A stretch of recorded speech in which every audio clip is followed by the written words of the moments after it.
Bagaimana hukumnya bila seorang laki-laki menikahi Nasrani? Maksudnya perempuan non-muslim, apakah perkawinannya sah? Apakah dia melakukan hubungan tidak atau berzina? Baik. Bagaimana dengan Nabi Nuh, Nabi Lut dan Asiyah, istrinya Fir'aun? Baik. Mari kita lihat, ini pertanyaan bagus sekali dan dikomparasikan dengan kisah yang berbeda dan kias yang berbeda. Pertama, larangan menikah beda agama, itu jelas sekali. Quran surah kedua Al-Baqarah ayat 221, posisi paling kanan sebelah atas. Quran surah kedua Al-Baqarah ayat 221. Oke, wala tankihul musyrikati hatta yu'min wala amatun mu'minatun khairum min musyrikati walau a'jabatkum. Wala tunkihul musyrikina hatta yu'minu wala 'abdun mu'minun khairum min musyriki walau a'jabakum. Ulaika yad'una ila an-nar. Ulaika yad'una ila an-nar. Allahu akbar. Wala tankihul musyrikat, jelas, dan jangan pernah nikahi perempuan yang musyrik. Jadi enggak boleh laki-laki muslim menikah dengan perempuan yang musyrik, itu enggak boleh, haram hukumnya. Laknya nahyi di situ. Ya. Bapak Ibu sekalian, mana yang musyrik itu apa musyrik? Menyekutukan Allah kan? Ya, menyekutukan Allah. Ya, bagaimana dengan orang yang mengatakan Tuhan itu ada bapaknya, ada anaknya, kan? Tuhan itu 3, Tuhan itu bersyirikat. Itu yang paling musyrik luar biasa. Itu kezaliman terbesar. Innasyirka la dzulmun 'adzim, kan? Makanya kata Ibnu Abbas, tidak ada kemusyrikan paling besar, kezaliman paling besar di samping yang mengatakan Tuhan punya anak. Oke. Jadi kita langsung bisa jawab saja bahwa seseorang yang menikah dia dalam keadaan muslim, sudah tahu dalam keadaan muslim, kan? Kemudian dia menikahi hal yang dilarang di Quran, maka hukumnya maksiat. Di pernikahannya dipandang sebagai pernikahan yang maksiat, hubungannya masuk dalam kategori zina sepanjang dia tidak bertobat dan kembali kepada Allah Subhanahu wa taala. Dan fasakh hukumnya. Kalau diketahui dia harus dipisahkan. Ya. Kalau perempuan, hati-hati. Bahasa Qur'annya wala tunkihu, jangan dinikahkan. Artinya kalau ada anak perempuan menikah dengan non muslim, kemudian terjadi pernikahan, bahkan bapaknya yang menikahkan, misal atau ridha saja, itu bukan cuma anaknya yang dosa, orang tuanya ikut dosa. Ikut dosa. Karena beban dari perempuan itu yang menikahkan walinya. Jelas ya? Itu walinya, hati-hati ya, hati-hati. Adapun kasus dengan Nabi Nuh itu berbeda, lain halnya. Ya, beda. Anda harus bedakan antara muslim dengan muslimah yang bermaksiat. Lain gitu kan? Ya. Nabi Nuh dalam keadaan muslim, dia berislam dengan baik, dalam keadaan sebelumnya sudah berumah tangga. Ya, diangkat mendapat hidayah, diangkat ditetapkan sebagai seorang rasul. Ya. Sama, Nabi Muhammad SAW itu kan hanif sebelumnya. Khadijah juga demikian. Ketika Nabi Muhammad diangkat sebagai seorang rasul, ditetapkan, ngajak istrinya kan berdakwah. Itu sudah berumah tangga, sudah hanif sebelumnya. Maka diajak mau ikut. Nabi Ibrahim ketika menemukan Allah, tadinya kan mencari. Lihat matahari, lihat bulan, lihat sana sini gitu kan, sampai menemukan Allah, diajak istrinya beriman. Nabi Nuh juga dalam keadaan demikian, mendapatkan risalah, beriman, diajak istrinya. Ketika tidak mau dia beriman, bahkan anaknya tidak mau, Quran turun mengatakan innahu laisa min ahlik, dia bukan keluargamu. Selesai. Pisah di situ. Tapi berarti dakwah berjalan. Ya. Sama dengan Asiyah kan? Asiyah dengan Fir'aun sudah berumah tangga sebelumnya. Ya, ketika Musa diutus didakwahi, Asiyahnya beriman, Fir'aunnya tidak. Ya kan? Cuma dia menyembunyikan imannya untuk berdakwah kan? Dia ajak dan sebagainya. Ya, itu poinnya. Itu poinnya. Tapi kalau misalnya seseorang sudah beriman sebelumnya, sudah muslim, ya, dan dalam keadaan belum menikah, tidak boleh menikah dengan pasangan yang bukan muslim, itu tidak seiman. Dosa hukumnya. Dan bahkan, maaf bahasa Qur'annya, ulaika yad'una ilan nar. Nanti banyak madaratnya yang mengajak pada neraka. Hubungannya sudah salah, pandangannya sudah keliru, semuanya zina aja. Ya, haram gitu kan? Dan sebagainya. Dan segala perangkat kehidupannya akan kacau, nggak akan enak tuh. Nggak akan enak, ya. Tidak ada kemunafikan terbesar kecuali di satu tempat, mohon maaf ya, satu tempat ibadah pada Tuhan yang berbeda, tapi sama-sama saling mengingkari. Ya kan? Kita toleransi aja, nggak apa-apa, kamu ibadah di sini, saya di sini, kamu kamar sini, saya kamar sini. Tapi ketika berdoa di sini mengingkari, ya, yang itu nggak benar, ini yang benar. Ini mengatakan itu nggak benar, ini yang benar. Nggak akan maslahat kehidupannya. Ya. Makanya kata Buya Hamka dulu, sesungguhnya orang-orang, maaf, yang terjebak dengan kemunafikan tingkat tinggi, yaitu orang yang hadir pada ibadah agama umat lain. Itu hipokrit paling tinggi kata beliau. Karena dia datang pada satu acara, hatinya mengingkari. Kok bisa hati orang mengingkari datang pada satu tempat yang ada? Ya. Anda diundang ke satu tempat, tapi Anda nggak suka dengan acaranya, segalanya Anda ingkari itu, tapi Anda hadir di situ, kan aneh itu. Ya. Itu paling aneh. Ya. Makanya pendiri Nahdlatul Ulama, Kiai Haji Muhammad Hashim Asy'ari, itu pernah menulis kitab. Beliau punya 19 kitab. 19 kitab. Dari 19 kitab ini, kitab keduanya namanya judulnya Risalah Ahlus Sunnah wal Jamaah. Halaman ke-14, paragraf yang pertama bagi 1 sampai dengan 4. Posisi paling kanan sebelah atas. Di kitab ini, itu disebutkan Pak Ibu sekalian. Kalau Anda lihat di halaman ke-9 ya, itu judulnya tentang Faslun Awwalu Dhuhuril Bid'ah fi Ardi Jawa. Pasal yang menerangkan tentang awal munculnya bid'ah di tanah Jawa. Bid'ah yang dimaksudkan bukan bid'ah fikih, bukan, tapi akidah. Jadi aliran sesat. Ya, aliran sesat. Kata beliau, "Wantisyaruha fi ardi Jawa wal mubtadi'ina fiha." Dan penyebarannya di tanah Jawa, di pelosok Jawa dan orang-orangnya, tokoh-tokohnya. Itu begitu menyebutkan kalimat pertama, kata beliau, adalah penduduk Jawa itu seluruhnya. Seluruhnya itu Ahlus Sunnah wal Jamaah. Ahlus Sunnah wal Jamaah. Tapi tibalah kemudian di tahun 1330 Hijrah. Alfun wa thalathimi'atin wa thalathina hijriyatan. Tiba-tiba entah dari mana masuk paham-paham ke Jawa, merubah keadaan-keadaan Ahlus Sunnah itu. Bahkan ada penyimpangan-penyimpangan. Ya. Halaman 10-nya paragraf kedua bari 1 sampai 3, posisi paling kanan sebelah bawah. Di antara aliran menyimpang itu, ini bukan kalimat saya, tapi saya bacakan kembali dari kalimat kitabnya. Wa minhum rafidhiyuna. Di antara aliran menyimpang itu yang bid'ah itu ada aliran Rafidah. Rafidah itu nama lain dari Syiah.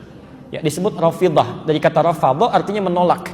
Karena Syiah itu menolak kekhalifahan Abu Bakar, Umar, Uthman. Ya, mereka katakan Ali yang berhak. Itu disebut oleh Syekh Hasim yang mendirikan Nahdlatul Ulama tanggal 31 Januari 1926. Itu aliran menyimpang. Dulu nggak ada Syiah. Tiba-tiba muncul kata beliau. Ya, yasbuna sayyidana Abu Bakr wa Umar radhiyallahu ta'ala anhuma. Ya, mereka seringkali mencela ya kekhalifahan Abu Bakar dan Umar, semoga Allah meridhai kepada keduanya. Wa yubalighuna Ali bin Abi Thalib wa ahli baitihi. Ya, dan terlalu mengkultuskan Ali dan ahli baitnya. Kita harus menghormati, ya, menghormati, menyayangi ahli bait dan sebagainya, tapi tidak kemudian menjelek-jelekan sahabat yang lain. Ya. Tapi yang menarik di halaman 14, Masya Allah, Anda bisa pastikan, kata beliau, bahkan ditemukan ada orang-orang ya, yang ikut-ikutan ilal kanais. Maaf ya, ke gereja. Kanais itu jamak dari kanisah, ke gereja. Jadi tahun 1330 itu sudah ada yang ikut-ikutan. Ya. Kan Portugis pertama kali yang membawa, Portugal yang pertama kali membawa agama Kristen Katolik ke kita, ya, ke Nusantara tahun 1511 lewat Selat Malaka. Ya. Dia masuk ke wilayah timur membawa 3 misi, gold, glory, and gospel. Ya. Gold, dia mencari rempah-rempah. Ya. Emas, dulu disebut dengan emas hijau. Emas hijau. Jadi ada teh, ada kopi. Ya. Nanti dikemas kemudian oleh Belanda di kemudian hari. Dia coba tanam kopi di wilayah yang sekarang disebut dengan Pondok Kopi. Tapi dia gagal. Ya. Lalu dia pindah ke daerah ke Pariangan, ya, Periangan, ke daerah Bandung ke sana, dekat sedikit ke Malabar, berhasil di situ sampai ekspor pertamanya itu nomor 2 setelah Yaman. Ya, Yaman punya Arabica saat itu. Kemudian ekspor keduanya sama dengan Yaman, ekspor ketiganya melebihi Yaman. Sampai dia bikin pemancar di situ, disambungkan kemudian ke Paris, ditembuskan ke Belanda. Maka dikenal dengan Paris Van Java, Bandung pada saat itu. Nyambung, ya. Makanya kalau Anda ke Belanda atau ke Eropa mengatakan I want a cup of Java, ya, I want a cup of Java, itu minta kopi. Blender kopi sampai sekarang ada, ya. Sebagian kemudian diambil dari Pagar Alam yang Palembang di sana, ya. Makanya Anda akan temukan, dan biasanya itu kopinya robusta, daerah-daerah sana, diambil dari sana, ya. Ya, itu saya baca. Jadi di kakak kami waktu ke Leiden itu tadi tentang kopi, kita diskusi, bawa, ya, sampaikan. Nah, itu poin-poin yang hadir ke kita. Saya sambungkan dulu. Kenapa nyampe ke kopi? Jadi Portugal bawa itu gold, glory, dia mencari ekspansi, penjajahan, gospel, dia bawa kepercayaan dia, Injil. Ya. Dia datang kemudian dia sebarkan. Apa yang pertama dilakukan itu bangun tempat ibadah. Dalam bahasa Latin, bahasa Portugis disebut dengan igreja namanya, igreja. Lisan orang kita kan kadang suka menyingkat, ya, merubah berdasarkan perjalanan waktu. Igreja menjadi gereja. Di gereja itu bukan bahasa Indonesia, dari bahasa Latin asalnya igreja. Bagaimana cara ibadahnya? Pertama mereka datang ke situ, itu 2 hari setelah orang Islam ibadah. Di orang Islam umumnya hari Jumat mereka ke masjid, 2 hari setelah itu mereka berangkat ke gereja. Ya. Nah, cara menyembah orang-orang Katolik ini sampai sekarang itu nggak langsung menyembah Tuhannya, lewat perantara. Jadi kalau mau ditebus dosanya datang kepada Bapa, gitu kan, minta pengakuan dosa dan sebagainya. Disebut dengan Santo. Pada saat itu yang disembah Santo Domingo. Jadi ketika berangkat ditanya mau kemana mereka, nyembah Santo Domingo, ke gereja, Santo Domingo. Lisan orang kita senang menyingkat, Santo Domingo menjadi Minggu sampai hari ini. Tidak pakai O. Itu disingkat jadi Minggu. Minggu itu nggak ada, Pak, Bu, nggak ada. Itu bukan bahasa Indonesia asli, bukan. Ya, dulu Ahad, semua mengatakan Ahad. Ya, Santo Domingo disingkat jadi Minggu. Orang kita kan senang menyingkat, bahkan kadang jauh ya. Saya kalau sejak di Timur Tengah olahraga, misal kita main bola, itu kalau ada Abdurrahman, orang Arab panggil Abdurrahman, ta'alina wazzi'. Abdurrahman sini oper bagi. Orang kita enggak. Man oper. Ali li dia di. Domingo, minggu. Hadirlah sampai hari ini. Di masa tahun 1330 Hijrah berkembang itu, Kiai Haji Hasyim Asy'ari memberikan fatwa, tidak boleh ikut-ikutan masuk ke gereja. Bahkan beliau menghukumi siapa yang ikut ke sana mizayyim, bahkan sekedar mengenakan simbol-simbol, pakai topi dan sebagainya, fahuwa kafir, maka ikut dalam kekafiran mereka. Man tasyabaha biqaumin fahuwa minhum. Itu keluar fatwa. Ya. Hati-hati Bapak Ibu sekalian, hati-hati ya. Ini tidak mudah. Nah, yang jadi persoalan sekarang, kok bisa sekarang semakin berkembang? Ya.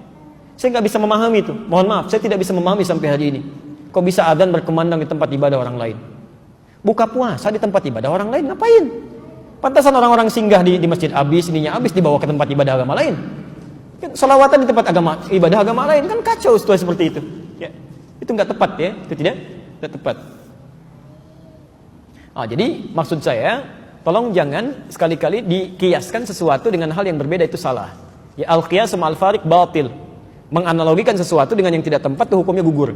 Jadi jangan sampai dikiaskan menikah dengan laki-laki atau perempuan non muslim, dikiaskan dengan kisah Nabi Nuh atau kisah dengan Asyah dengan Fir'aun, itu kias yang berbeda, dua hal yang salah. Dan sekarang kita dihadapkan dengan permainan seperti ini.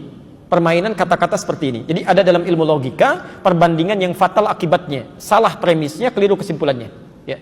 Coba pilih mana dalam konteks pemilihan, orang Islam, pemimpin muslim yang koruptor atau non muslim yang jujur, pilih mana?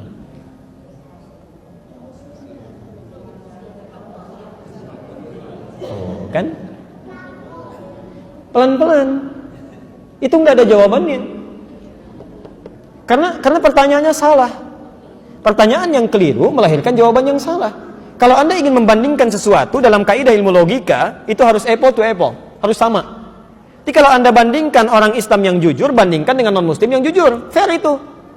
Tapi kalau Anda bandingkan misalnya orang Islam yang koruptor, bandingkan juga dengan non-muslim yang koruptor. Ya, harus sama. Coba ibu deh, ya, atau bapak. Coba bandingkan, pilih mana? Terasi Subang atau apel Malang? Mana yang enak? Gak nyambung, terasi dengan terasi, apel dengan apel. Itu baru fair. Nah sekarang kita pikiran diacak tuh, lebih baik non-muslim yang gak dapat hidayah tapi jujur dibandingkan dengan orang Islam yang koruptor. Emang semua orang Islam koruptor? Silahkan cek banyak yang baik kok, itu penyesatan logika, itu salahnya fatal di situ. Ya. Kecuali kalau perbandingannya sama, misal muslim yang koruptor dibandingkan dengan non-muslim yang koruptor, pilih mana? Jangan dipilih, dua-duanya salah. Dua-duanya keliru, cari yang baik ya. Cari yang baik.